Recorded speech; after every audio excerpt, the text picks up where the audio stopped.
సుమన్ టీవీలో మీ business promotions కోసం ఈ కింది నెంబర్ను సంప్రదించగలరు.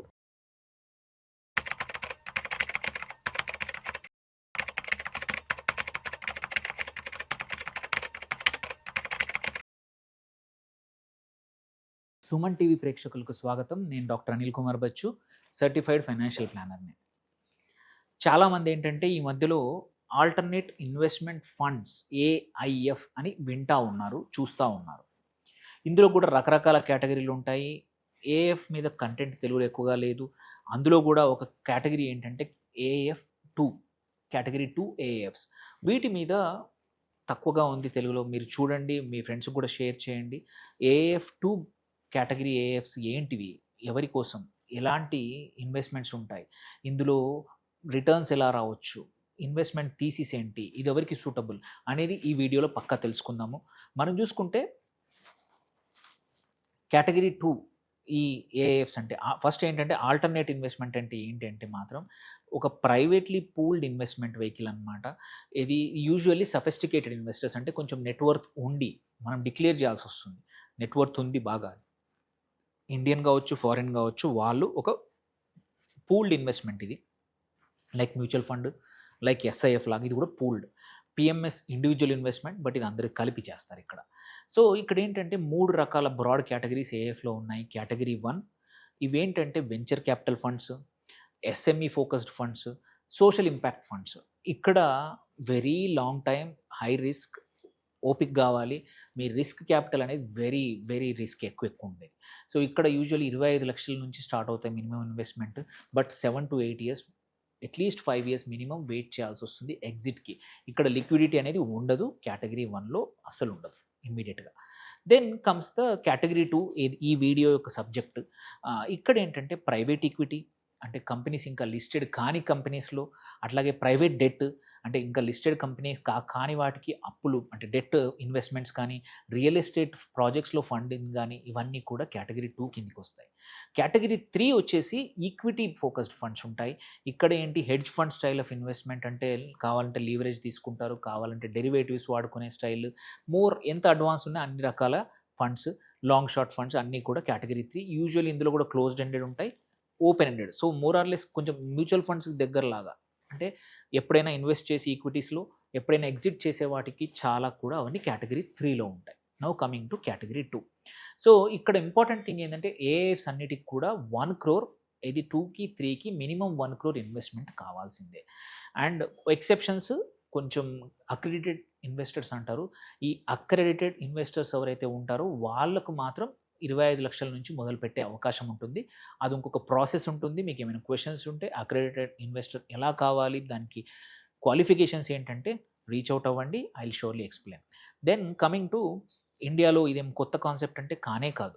ఇది రెగ్యులేషన్, సెబీ రెగ్యులేషన్ కింద 2012 నుంచే ఉంది. అంతకన్నా ముందు కూడా ఉన్నాయి, బట్ 12లో ఏఎఫ్ సెబీ బిల్లో ఇది కూడా ఏఎఫ్స్ రెగ్యులేషన్ కూడా వచ్చింది. అండ్ ఇప్పుడు నియర్లీ 1000 ఏఎఫ్స్ ఇండియాలో ఆపరేషనల్ ఉన్నాయి. It's not 1 or 2, 1000 already schemes running ఉన్నాయి. నియర్లీ 10 లక్షల కోట్లు ఈజ్ నాట్ ఎనీ, అంటే మీరు వినకపోవచ్చు, మ్యూచువల్ ఫండ్ 80 లక్షల కోట్ల మేనేజ్ చేస్తూ ఉన్న ఏఈఎంని, ఏఎఫ్స్ కూడా 10 లక్షల కోట్లు already AEM assets under management by ఈ 1000 ఫండ్స్లో ఉన్నాయి. Then coming to now more about AF 2, category 2 AFs అంటే ఏంటి. సో కేటగిరీ 2 ఏంటంటే మీరు చూసుకుంటే, ఒకటి ఫస్ట్ ఇంపార్టెంట్, ఎటువంటి లీవరేజ్, అంటే వాళ్ళ దగ్గర ఉన్న ఇన్వెస్ట్మెంట్ మీద మళ్ళీ ఫ్రెష్గా అప్పు తెచ్చో, మా ఎంటీఎఫ్ అంటాం అలాంటిది చేయకుండా ఓన్లీ ప్యూర్గా ఉన్న డబ్బుల్ని ఇన్వెస్ట్ చేసే ఫండ్. సెకండ్, కంపల్సరీ సెబీ కిందే, సెబీ మ్యాండేటెడే, వాళ్ళంతలో వాళ్ళు రన్ చేయడానికి. ఇది ప్రైవేట్గా ఎవరు దొరికితే వాళ్ళు రన్ చేయడానికి కాదు. సెబీ దగ్గర కేటగిరీ 2 లైసెన్స్ తెచ్చుకుంటేనే ఇది పర్మిషన్ ఉంటుంది. అట్లాగే మినిమం కార్పస్ ఒక ఫండ్ చేసేప్పుడు కేటగిరీ 2 20 కోట్లతో మొదలు పెట్టాల్సి వస్తుంది. అట్లాగే మినిమం ఇన్వెస్ట్మెంట్ నేను చెప్పాను 1 crore. మ్యాక్సిమం ఒక ఫండ్కి 1000 మంది ఇన్వెస్టర్లే. 1000 మంది తర్వాత ఇంకొక సిరీస్ మొదలు పెట్టాల్సి వస్తుంది. అండ్ ఇది యూజువల్లీ క్లోజ్డ్ ఎండెడ్ ఫండ్, అంటే ఒక 5 నుంచి 10 సంవత్సరాల వరకు మనం పెట్టిన ఇన్వెస్ట్మెంట్ లాక్ అయిపోయి ఉంటుంది అనమాట. సో ఇది లాంగ్ టర్మ్ కోసమే పనికొస్తుంది. దెన్ ఇందులో కూడా రకరకాల కేటగిరీస్ ఉన్నాయి. ప్రైవేట్ ఈక్విటీ ఫండ్స్, ఇవి మోర్ ఆర్ లెస్ అన్లిస్టెడ్ కంపెనీస్లో ఇన్వెస్ట్ చేసేవి, గ్రోత్ క్యాపిటల్ కంపెనీస్ లిస్టెడ్ కాకముందే డబ్బులు రేస్ చేయాలనుకున్నప్పుడు ఇక్కడ ఈ పీఈ ఫండ్స్ వెళ్ళి ఇన్వెస్ట్ చేస్తాయి. డెట్ ఫండ్స్ ఇవి వెరీ పాపులర్ వచ్చాయి ఈ మధ్యలో. ఇవేంటంటే ప్రైవేట్ స్ట్రక్చర్డ్ డెట్ కంపెనీస్కి ఇస్తూ ఉంటాయి. సో అంటే క్రియేటివ్గా డెట్ని స్ట్రక్చర్ చేస్తాయి, అప్పుల్ని ఇస్తాయి, దేర్ బై మంచి రిటర్న్స్ ఇన్వెస్టర్స్కి జనరేట్ చేస్తాయి. రియల్ ఎస్టేట్ ఫండ్స్ ఒక ప్రాజెక్ట్లో ఫండింగ్ కానివ్వండి, ఒక ప్రాజెక్ట్ని మొత్తం టేక్ ఓవర్ చేసి దానికి సంబంధించిన దాంట్లో పార్ట్నర్షిప్గా వీళ్ళు వెళ్ళి మరి ఇన్వెస్ట్ చేస్తూ ఉంటారు. అట్లాంటి రియల్ ఎస్టేట్ ఫండ్స్ కేటగిరీ 2లో ఉన్నాయి. ఇన్ఫ్రాస్ట్రక్చర్ ఫండ్స్ కూడా ఉన్నాయి. అట్లాగే స్పెషల్ సిచ్యువేషన్ అంటే కొన్ని కంపెనీస్ ఏంటి మర్జర్ అప్పుడు కానీ, డీమర్జర్ అప్పుడు కానీ, ఇట్లాంటి టేక్ ఓవర్ కానీ ఇట్లాంటి జరిగినప్పుడు కూడా స్పెషల్ సిచ్యువేషన్స్లోనే ఇన్వెస్ట్ చేసి మంచి రిటర్న్ జనరేట్ చేసే ఫండ్స్ కూడా కేటగిరీ 2లో ఉన్నాయి. అండ్ లాస్ట్ వచ్చేసి ఫండ్ ఆఫ్ ఫండ్స్ కూడా ఉన్నాయి. అంటే ఇవి రకరకాల కేటగిరీ 2లో అంటే కొన్ని ప్రైవేట్ ఈక్విటీలో పెడతాయి, రియల్ ఎస్టేట్లో పెడతాయి, ప్రైవేట్ డెట్లో పెడతాయి. దేర్ బై ఏంటంటే more like diversified fund of funds కూడా, ఎఫ్ఓఎఫ్స్ కూడా ఈ కేటగిరీలో అవైలబుల్ ఉన్నాయి కేటగిరీ 2లో. సో కేటగిరీ 2 ఎలా పనిచేస్తుంది? చాలా ఇంపార్టెంట్. ఏఏఎఫ్ కేటగిరీ 2 ఎలా పనిచేస్తుంది? ఫస్ట్ ఒక ఫండ్ సెటప్ ఎట్లా అంటే AMC obviously asset management company ఉంటుంది. వాళ్ళు ఏంటి కేటగిరీ 2గా సెబీ దగ్గర కంపల్సరీ రిజిస్టర్ చేసుకోవాలి. క్యాపిటల్ ఎవరైతే ప్రామిస్ చేశారో వాళ్ళందరి దగ్గరికి నుంచి రేస్ చేయాలి. ప్రైవేట్ ప్లేస్మెంట్ హెచ్ఎన్ఐస్ కానీ, ఫ్యామిలీ ఆఫీసెస్ కానీ, ఇండివిజువల్స్ కానీ ఎవరైనా సరే ఇన్వెస్ట్ చేయొచ్చు. సైమల్టేనియస్లీ తర్వాత డిప్లాయ్మెంట్ వీటిని చేయాల్సి వస్తుంది. వాళ్ళు ఎట్లాంటి దాంట్లో అనుకున్నారో వాటిలో పోర్ట్ఫోలియో కంపెనీస్లో డెట్ ఇన్స్ట్రుమెంట్స్లో ఇన్వెస్ట్ చేస్తారు. తర్వాత వాల్యూ క్రియేషన్ ఆపరేషన్గా చూసుకొని సపోర్ట్ చేసి డబ్బులు రిటర్న్ తేవడం కూడా వాళ్ళదే బాధ్యత. అండ్ ఎగ్జిట్ రిటర్న్స్ కూడా ఇవ్వడం, అంటే ఈ కంపెనీస్ ఐపీఓకి వెళ్ళినప్పుడు కానీ, ఐపీఓ కన్నా ముందు కానీ రిటర్న్స్ జనరేట్ చేసి మళ్ళీ మనకి ఇన్వెస్టర్స్కి ఇవ్వడం అనే బాధ్యత కూడా ఈ ఏఏఎఫ్ వాళ్ళదే, ఏఎంసీదే బాధ్యత. సో ఇప్పుడు కొన్ని example, this is just an example education purpose కోసం ఒక టాప్ కేటగిరీ 2 ఏఏఎఫ్ ఫండ్స్ చెప్తున్నాను.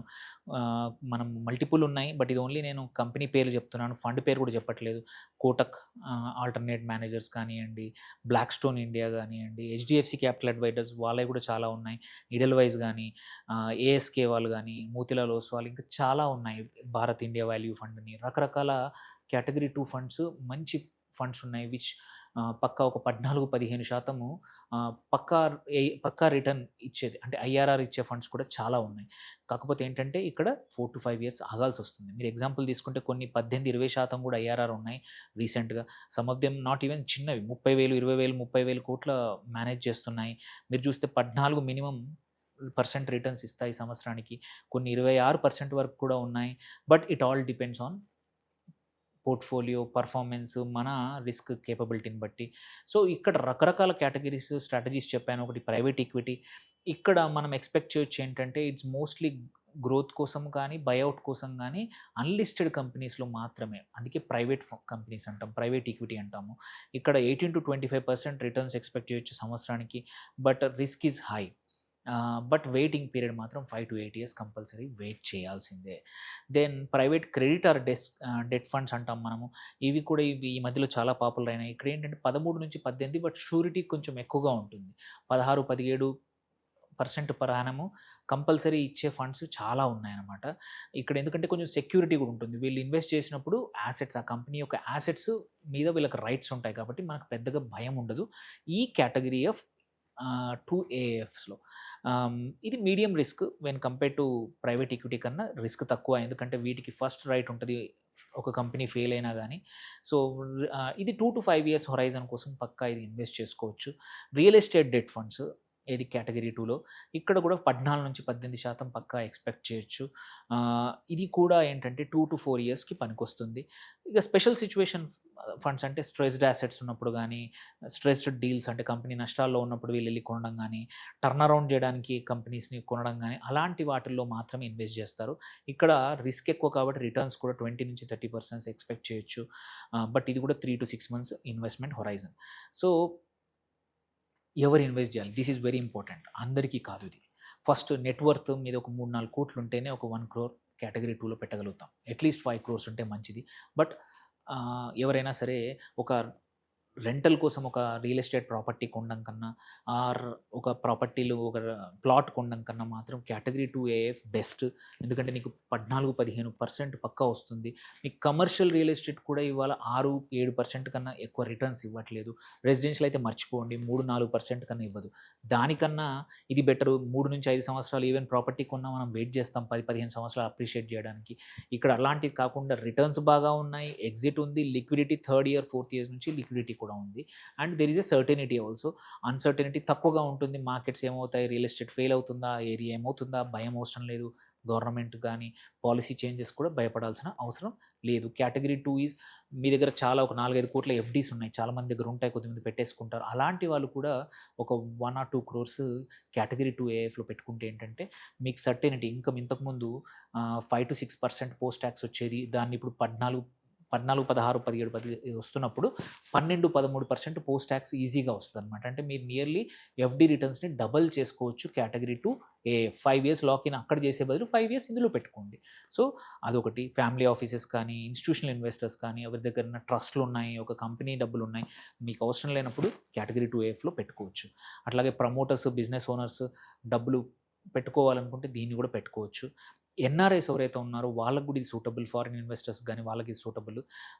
So on the whole category 2 AF ఇప్పుడు చాలా పాపులర్ అయ్యాయి, ఆప్షన్స్ చాలా వచ్చాయి, రిటర్న్స్ మంచిగా ఉన్నాయి. అండ్ ఎందుకు ఇక్కడ చేయాలంటే నేను చెప్పాను superior returns, consistent returns when compare to category 3 కానీ కేటగిరీ 1 కన్నా.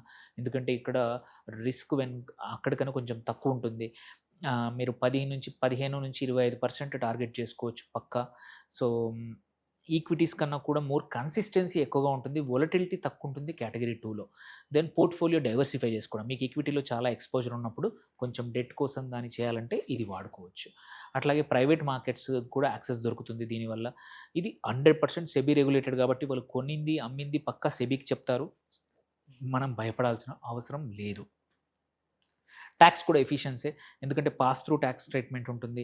సో ఇన్కమ్ అంతా కూడా ఏఎఫ్ లెవెల్లో ట్యాక్స్ అవుతుంది కాబట్టి మీ చేతికి వచ్చేవరకు ఎటువంటి ట్యాక్స్ ఉండదు. So that is the major advantage అనమాట ఈ కేటగిరీ 2, కేటగిరీ 3 ఏఎఫ్స్ కూడా. ఎందుకంటే పాస్ త్రూ ట్యాక్స్ అడ్వాంటేజ్ వస్తుంది. అండ్ ప్రొఫెషనల్ మేనేజ్మెంట్ ఉంటుంది. ఎవరైనా ఏఎఫ్లో ఎవరు దొరికితే వాళ్ళు చేయరు, సర్టెన్ ఎక్స్పీరియన్స్ ఉండి ఆ ఫీల్డ్లో అది ఎగ్జిక్యూట్ చేయగలిగిన వాళ్ళు మాత్రమే ఉంటారు. రిస్క్స్ పక్కా ఉంటాయి. నేను అంతా బాగానే చెప్పాను, మరి రిస్క్స్ ఏం లేవా అంటే పక్కా ఉన్నాయి. సో ఒకటి ఇల్లిక్విడిటీ, నేను చెప్పాను 3-5 సంవత్సరాలు మినిమం మధ్యలో అమ్మాలంటే కొన్నిసార్లు కష్టం. సో మినిమం ఆ అమౌంట్ అన్ని రోజులు అవసరం లేకపోతే మాత్రమే పెట్టాలి. దెన్ కాన్సన్ట్రేషన్ జరుగుతుంది. మీ పోర్ట్ఫోలియోని చిన్నగా ఉందనుకోండి, 2-3 కోట్లు ఉంటే అందులో ఒకటి తీసుకెళ్ళిపోయి ఇందులో పెడితే మాత్రం ఇబ్బంది. అందుకే సఫిషియంట్ కాన్సన్ట్రేషన్ చేయకపోతే మంచిదే. దెన్ వాల్యుయేషన్ ఒక్కోసారి మనం అనుకున్న టైంలో ఎగ్జిట్ అవ్వాలనుకున్నప్పుడు దొరక్కపోవచ్చు. Then fund manager risk obviously ఉంటుంది, ఇక్కడ మ్యూచువల్ ఫండ్ లానే ఇక్కడ కూడా ఉంటుంది. రెగ్యులేటరీ రిస్క్ కొంచెమే, అంత ఎక్కువ ఉండదు. సెబీ ఆల్రెడీ బట్ పాలసీ ఏమైనా చేంజెస్ ఉంటే అది కామన్ అన్నింటికి వచ్చినట్టే. మినిమం టికెట్ మాత్రం 1 crore కాబట్టి అందరూ పెట్టలేరు.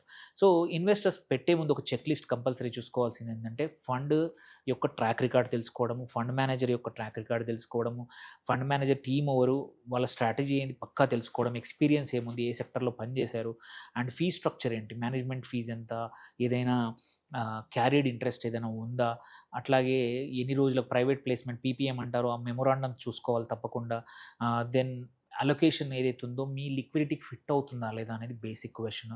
దాని తర్వాత 1-2 మీ దగ్గర ఒక 3 కోట్లు ఉంటే 2-3 డైవర్సిఫై చేసుకోండి, అన్నీ ఒక చోట ఏఎఫ్లో పెట్టకండి. కావాలంటే కేటగిరీ 2లో 1 crore, కేటగిరీ 3లో 1 crore పెట్టుకొని డైవర్సిఫై చేసుకోవడం మంచిది. సో ఇందులో మాత్రం మీ సొంతంగా అస్సలు డిసిషన్ తీసుకోవద్దు. నాలాంటి సర్టిఫైడ్ ఫైనాన్షియల్ ప్లానర్లు కానీ ఎవరైతే డిస్ట్రిబ్యూటర్లు ఎవరైతే ఏఎఫ్ డిస్ట్రిబ్యూట్ చేస్తూ సంవత్సరాల తరబడి అనుభవం ఉన్న వెల్త్ మేనేజర్లు నాలాంటి వాళ్ళు తప్ప, ఆరు ఎవరైతే ఎక్స్పీరియన్స్డ్ వాళ్ళని తప్ప సొంతంగా మాత్రం అయినంతవరకు డిసిషన్ తీసుకోకండి.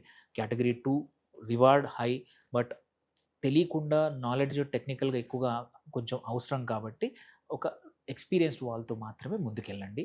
అండ్ మనం చూసుకుంటే టేక్అవేస్ మాత్రం దీంట్లో category 2 is SEBI regulated, so భయపడాల్సిన అవసరం లేదు.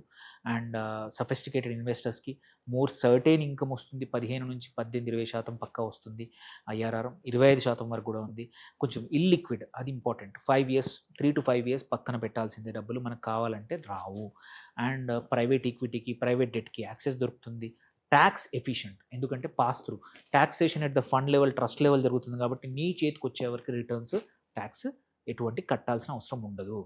సో నేను చెప్పినట్టు consult SEBI registered distributor for AIFs and PMS. So ఈ వీడియోని మీకు హోప్ఫుల్లీ ఇది కొంచెం నాలెడ్జ్ ఇచ్చి ఉంటుంది కేటగిరీ 2 ఏఎఫ్ కోసం.